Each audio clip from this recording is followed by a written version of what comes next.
Good morning. Good morning. My name is Reverend Ron Card, and I would like to welcome you to our Sunday morning message. And it is sponsored by the Centers for Spiritual Living in Carlsbad. And if you notice, we're in a different room than I normally record. We're in our guest bedroom. This is where I got stuck this morning. But anyways, glad to be here this morning. Two old friends met each other on the street one day, and one looked sad, almost on the verge of tears. And his friend asked, "What has the world done to you, my old friend?" And the sad fellow said, "Let me tell you, 3 weeks ago, my uncle died and he left me $40,000. Wow. That's really a lot of money. But you see, 2 weeks ago, a cousin I never knew died, and he left me $85,000 free and clear." Well, sounds to me like you've been very blessed. "You don't understand," he interrupted. "Last week, my great aunt passed away. I inherited almost $250,000 from her." And now the man, a little confused, he kind of stepped back and said, "Then why do you look so glum?" He said, "This week, nothing." So I'll give you a few seconds for that. This is kind of when you have to step back and ask yourself, am I looking at the glass half empty or am I looking at it half full?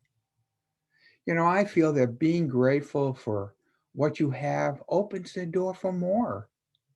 And this is what I want to talk about this morning. In fact, the name of my talk this morning is Gratitude Beyond Gifts. I feel that Michael Bernard Beckwith puts it very nicely. He says that gratitude places you in the energy field of plenitude. Glow with gratitude and see how awe and joy will make their home in you. And also in this teaching, Science of Mind, they say what you focus on expands.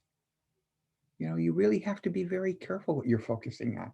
If you're focusing on the lack and the limitations, you're focusing on anger and resentment, you're focusing on no good, then guess what? That's what's going to show up in your life. But if you're blessed, if you're thankful, if you see the good things, you allow your heart to resonate, guess what? That's what you're going to see. The gentleman I just told you about, he was looking for his good to stop because there was no more, instead of being grateful for what he had. You know, how many of us do basically the same thing? I know I have done that. There's so many things to be grateful for. We can be thankful for our home to live in. That we have heat and we have air conditioning, that I have a room like this that I can do my talk in. Being thankful for our good health. I just feel so blessed when I get up in the morning, I put my feet on the ground and I start moving forward. I do feel so blessed. Being grateful to yourself for your financial independence. Where's your income coming from? Are you working? Bless your job that you have one. There's so much to be blessed. But simply put, gratitude is a habit. It is a way of looking at the world and all the good things in it with a feeling of appreciation, regardless of whether or not your current situation is to your liking. Not everything turns out so rosy, but we need to look through that and past that. Gratitude is a heart centered approach to being at peace with yourself and with all that you have. When you practice this feeling of gratitude, it attracts more things into your life for which to be grateful. Just like I mentioned a minute ago, what you focus on expands. That's what you're attracting more into your life. November is that month that we do practice gratitude. we we celebrate Thanksgiving. We get together with family and friends and celebrate our gratitude for what comes our way. We celebrate that one day. But we should be doing this all year round and not just one time a year or just on that one day. We should wake up in the morning and just think in our minds 5 things that we are blessed or grateful for. And when we go to sleep at night, doing the same thing, that's going to attract more into your life. I have come to see in my life that so many times I don't see the blessings. And many times we are just so busy looking at what we don't have or that it didn't turn out the way we wanted to. We focus on our pains and our discomforts. But I believe that there is good in everything. We just have to look for it. Sometimes it's really hard.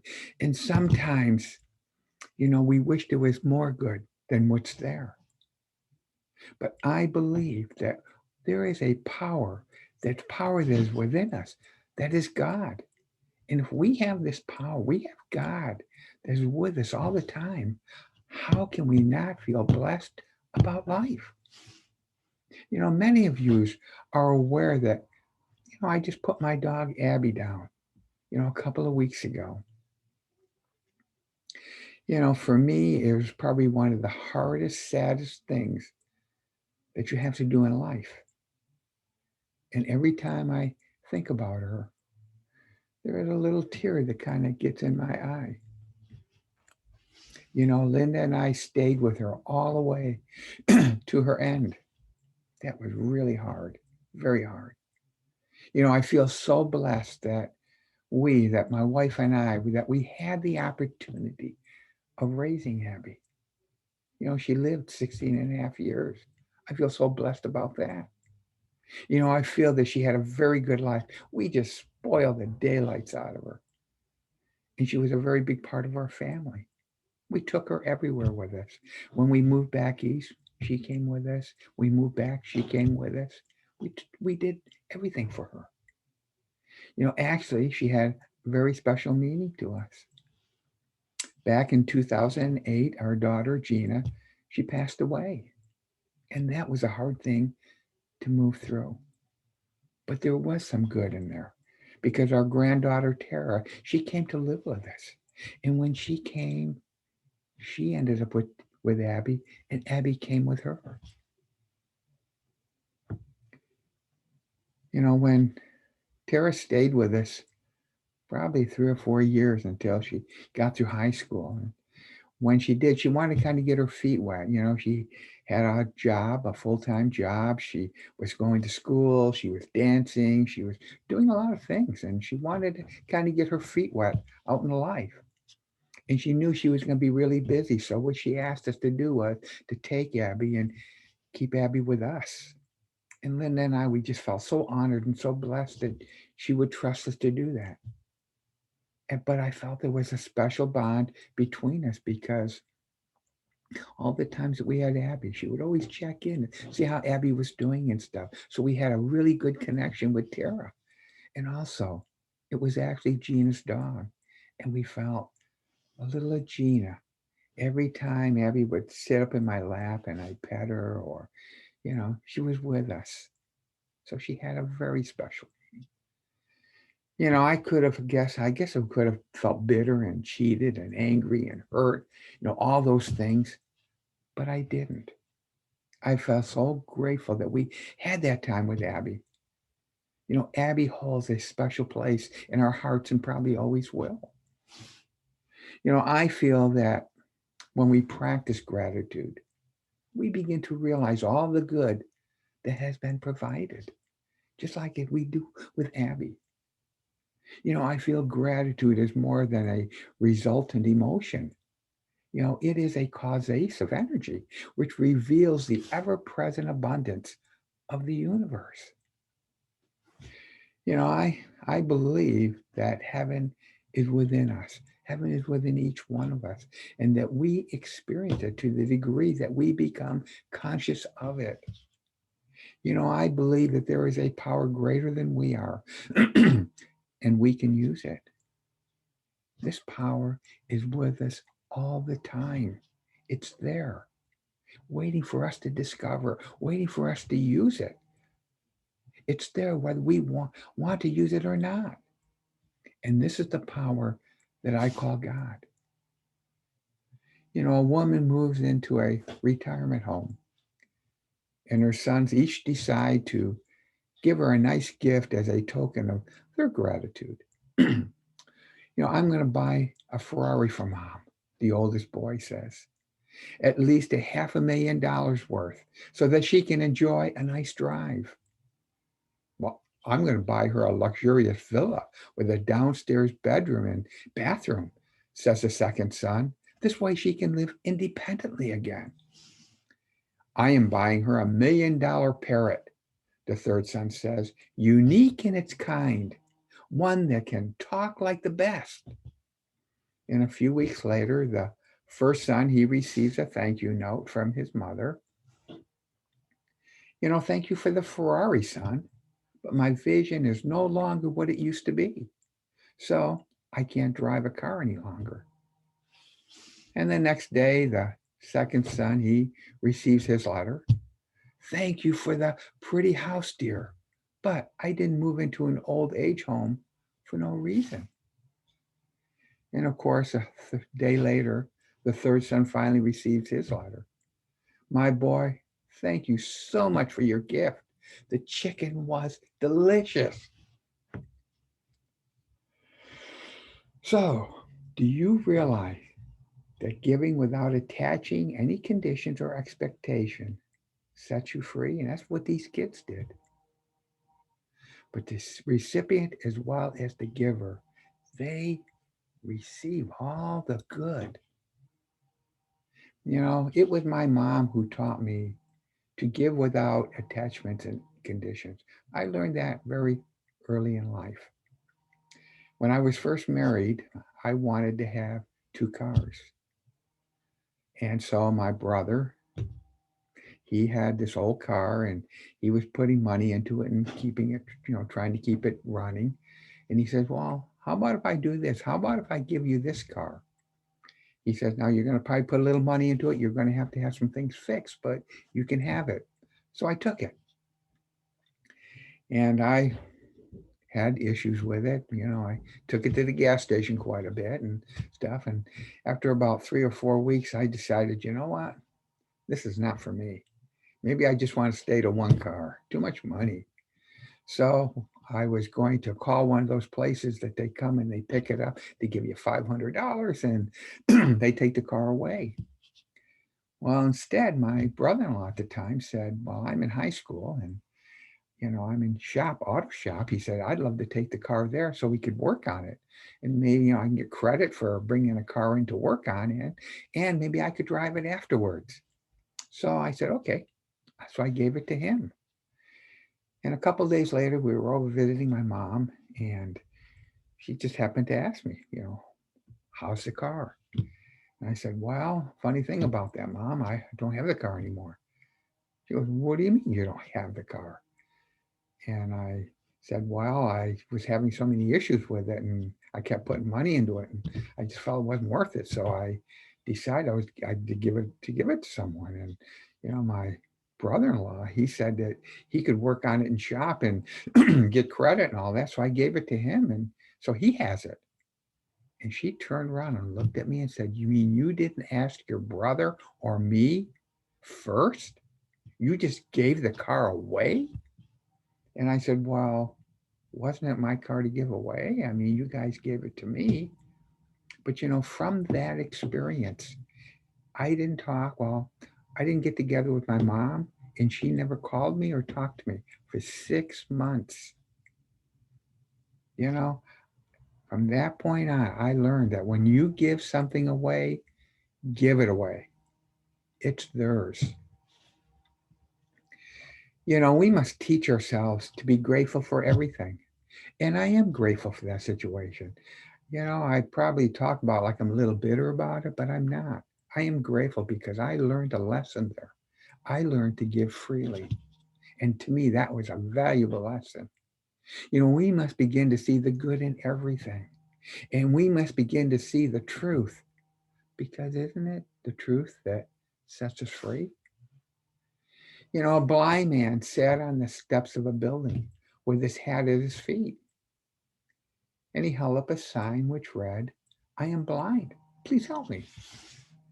Now, there were only a few coins in the hat, spare change from folks as they hurried past him. And as a man walked by, he took a few coins from his pocket and he dropped them into the hat.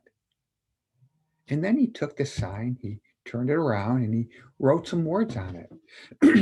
And then he put the sign back in the boy's hand so that everyone who walked by would see the new words. And soon the hat began to fill up. A lot more people were giving money to the blind boy. And that afternoon, the man who had changed the sign returned to see how things were going.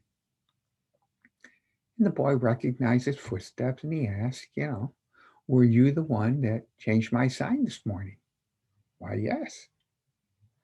And the boy asked, "What did you write?" And the man said, "I only wrote the truth. I said what you said, but in a little bit different way.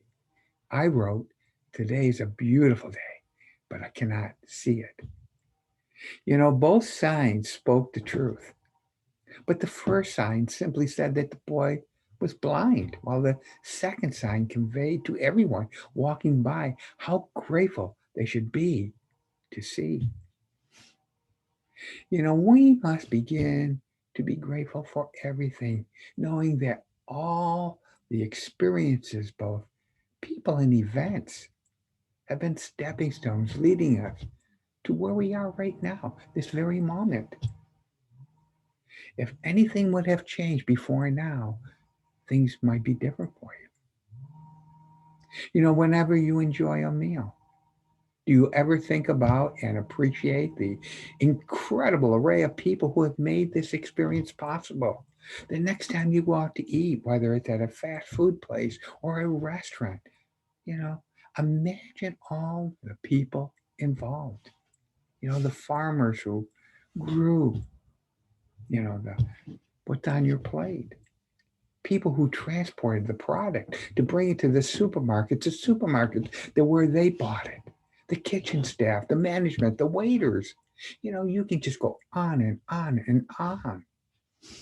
Isn't it absolutely amazing to see how fortunate we are to have so many people supporting us continuously in every minute of our lives?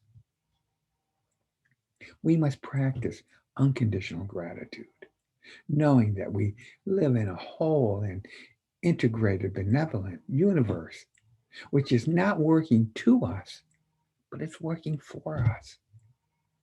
Everything is working for us. You know, as I come to a close, I would just like to wish everyone a happy Thanksgiving. Yeah. And please tune into us next Sunday morning at 10 a.m. for our Sunday morning message. And I just want to say this. I was looking over at my notes a minute ago, and it says, "How much do you trust the universe to fulfill your prayer requests?" When we do spiritual mind treatment or affirmative prayer, don't we bless it even before we have it because we know we're going to have it? This is the same thing. This is why it's so important to see the blessings in everything. Thank you.